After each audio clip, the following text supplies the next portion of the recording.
সেপ্টেম্বরের প্রায় মাঝামাঝি এসে গেছে। এই সময় আপনার ছাদ বাগানে থাকা ড্রাগন গাছে যদি ফুল এসে থাকে, তাহলে আপনাকে এক্সট্রা কিছু পরিচর্যা করতে হবে। এই এক্সট্রা পরিচর্যা করার মধ্যে থাকবে গাছের ফুল রক্ষার্থে আপনাকে বিভিন্ন ফাঙ্গিসাইড যেমন প্রয়োগ করতে হবে, ঠিক তেমনি আপনার ছাদ বাগানের ফুলগুলো সঠিকভাবে প্রস্ফুটিত হয়ে ওঠার জন্য আপনাকে কিছু খাবার দিতে হবে। তবে অতিরিক্ত ভারী মানের কোনো কীটনাশক বা কোনো ফাঙ্গিসাইড এই সময় দেওয়া চলবে না।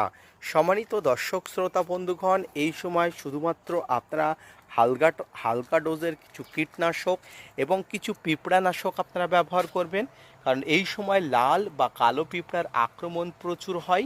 সঙ্গে কিছু হালকা মাত্রার ফাঙ্গিসাইড আপনারা স্প্রে করে দিবেন। পাশাপাশি এই সময় গাছের গোড়াতে পর্যাপ্ত পরিমাণ জলের বন্দোবস্ত করবেন, যাতে কোনোভাবেই জল কষ্ট না হয়। তাই মনে রাখবেন, ছাদ বাগানে এই অসময়ে অর্থাৎ এই সেপ্টেম্বর মাসে মাঝামাঝি সময়ে প্রচুর পরিমাণ ড্রাগনের ফুল আসলে আপনাকে কিন্তু এক্সট্রা কিছু পরিচর্যা করতে হবে।